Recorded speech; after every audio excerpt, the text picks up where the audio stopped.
Hello bass players and recording engineers.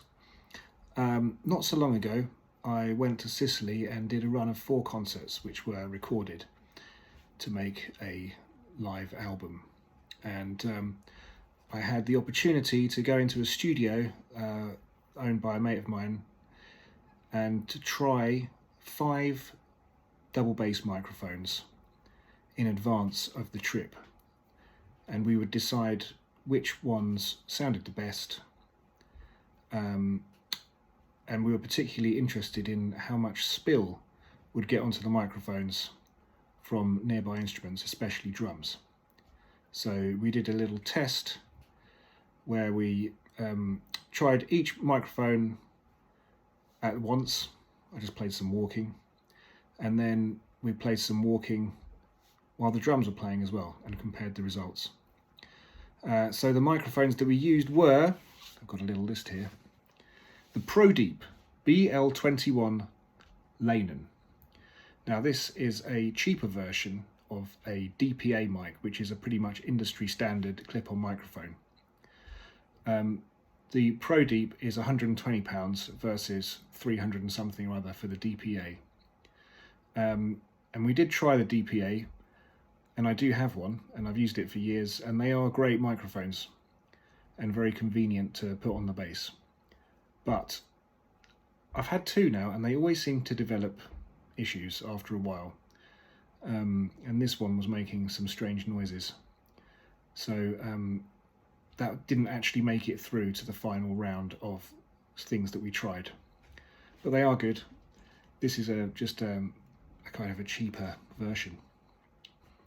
We also tried the Danish company REMIC, which do a foam microphone that fits underneath the bridge, and they do sound very good, but they are €720. They do a studio and a live version, and we happen to be using the studio version on our test. We also had the Nadine microphone made by Trumpet, which is endorsed by Christian McBride. That is £665. It comes with some attractive brass fixings. It looks a little bit like an old school diving outfit, so I nicknamed it the Jules Verne, after his novel 20,000 Leagues Under the Sea. We also have the CM4 line audio condenser microphone mounted in an H-clamp. That is a cheaper version of a Shirtler microphone, and it's a nice quality sort of condenser mic about that big. They are £132.50 right now. And finally, we had an Ehrlund contact mic, which sticks onto the body of the bass to minimise noise from elsewhere.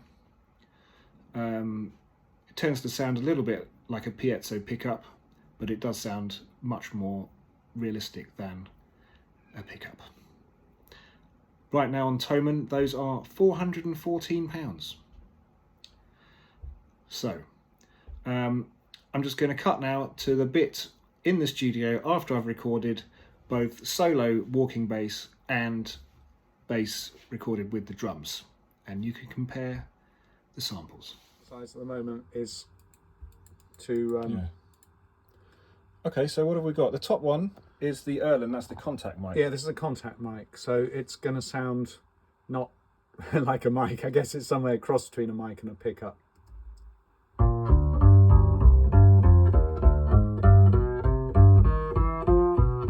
It does sound pickup-y, but it's got some balls as well, doesn't it? Some thump, some... Well, it's got a bit of that nasal thing you get from a pickup, but it's got more detail. Yeah. Alright, next. Okay, and the next one is the line audio, which is the small diaphragm condenser mic on the H-clamp. That's that one. Yeah, here goes.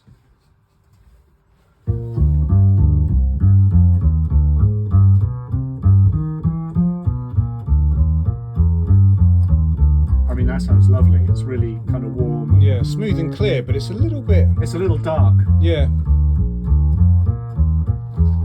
think that's because of the proximity. With it being a actual proper condenser mic, it is very near, and it really wants a bit more air. But Okay, next. okay, so the next one is the Nadine, which is the Jules Verne. Jules Verne 20,000 Leagues Under the Sea edition. All right, this is Jules Verne. And yeah, here we go. Go for it.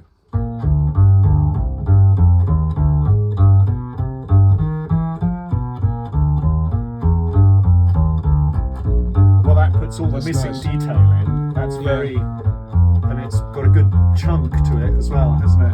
It's got a nice crisp high end, hasn't it? Yeah. Got detail. Yeah. But it's got that ballsiness.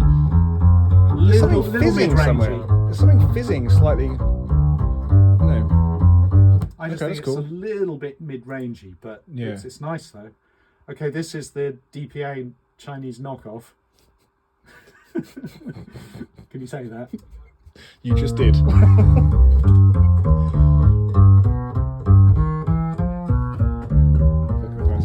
This is this one. I actually rather like that. Sounds great. Sort of almost. Could be a I'm kind of dirty secret we're yeah. exposing on YouTube. prefer it to the Nadine, to be honest. I think I do. It's clearer.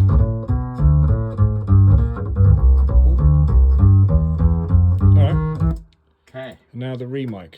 And now the REMIC. That's the foam one under the bridge, isn't it? Yeah. Oh, that's great. It's got clarity, isn't it? I think this is the most natural of the whole lot. If you were just to use one for a perfect bass sound, for me, it would be that first, and then the Prodipe would probably be the second, Yeah. and then the Nadine. So this is this little bad, that bad boy in there. I mean, to be honest, I think my favourite so far is the Prodipe. Yeah, I guess it's. I mean, The it's got cheap more bottom Chinese end. one. Okay, now the thing that's going to ruin it Okay. all is hearing it with me clattering around on drums. Okay, so we did not record the drums, did we? It's just to gauge the spill. That's right. So how much spill are we getting? Yeah, yeah. So from it's the not going to drums? sound nice, and plus the fact that it was me trying to play drums on And every we're- level. Drums bad, but it's just to gauge the spill. Here goes. This Okay, is so the this is the contact mic. contact yeah. mic.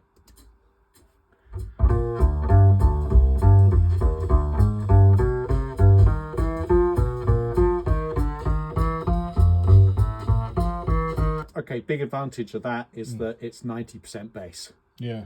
Right, this is the line audio. That's the small diaphragm condenser mic on the H clamp. Do you want to take this? Oh yeah, sorry, take the first one off. Yeah, you're right. Thanks. Here it goes.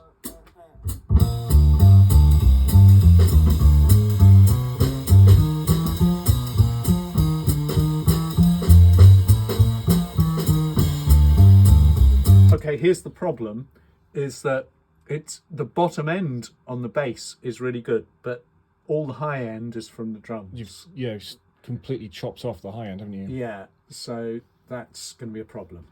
Right, Jules Right. Verne. Jules Verne.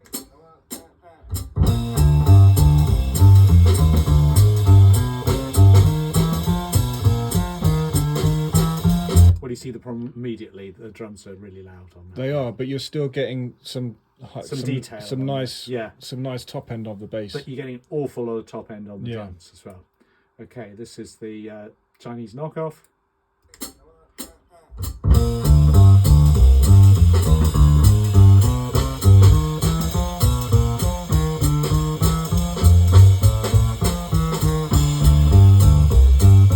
Sounds good to me. That's really good. What we're learning is go cheap. Yeah. Right, and this is the REMIC.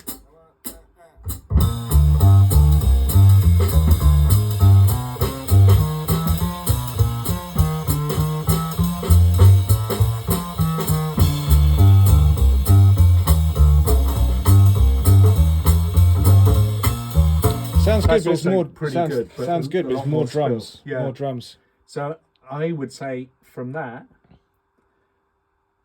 the Prodipe's the best one. The REMIC is the next best, and the Ehrlund is a clean, get you out of jail card, which you Get out can of jail use free, maybe with the dreaded DI, just to make sure you don't screw it up and end up with only drums on your mix.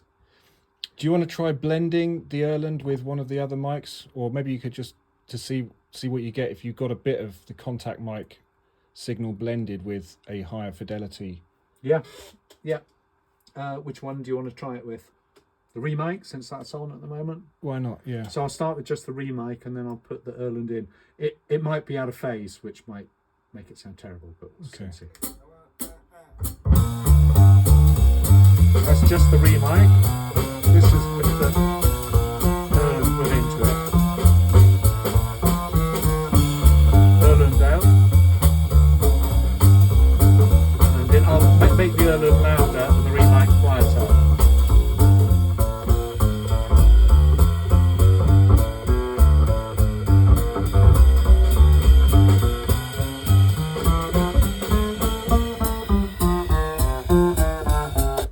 It's usable, but it does sound a bit nasal. Yeah.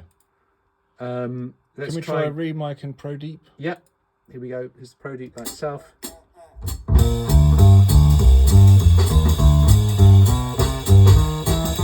Okay.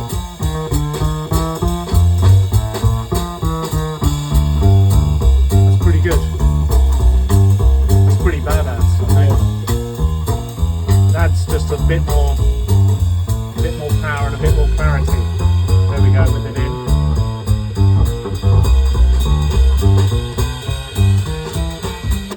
Great. I think we've got a solution for Sicily. Here we come.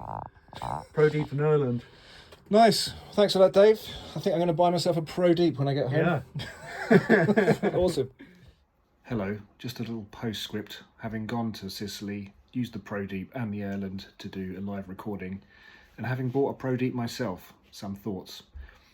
The sound we got in Sicily was great, although the Ehrlund has a little lead which peskily rattled against the body of the bass, which was very annoying. Even though we thought we'd fixed it, the problem reoccurred after a couple of nights. Such is the pitfalls of live recording, I suppose. But the Prodipe was great. A little warning, the clip that is supplied with it is not the best. And in fact, I appropriated the clip from my DPA and used that with it. And even then, I needed a little bit of gaffer tape to make it secure. And doing a little bit more research on the Prodipe, it seems that people that use the supplied clip also use a little bit of gaffer tape, which is a bit annoying. They could maybe do a better clip, but a DPA is 300 and something quid, and the Prodipe I got for 120, and it sounds really good. So, hope that video was interesting. Any questions, let me know in the comments and I'll do my best to reply.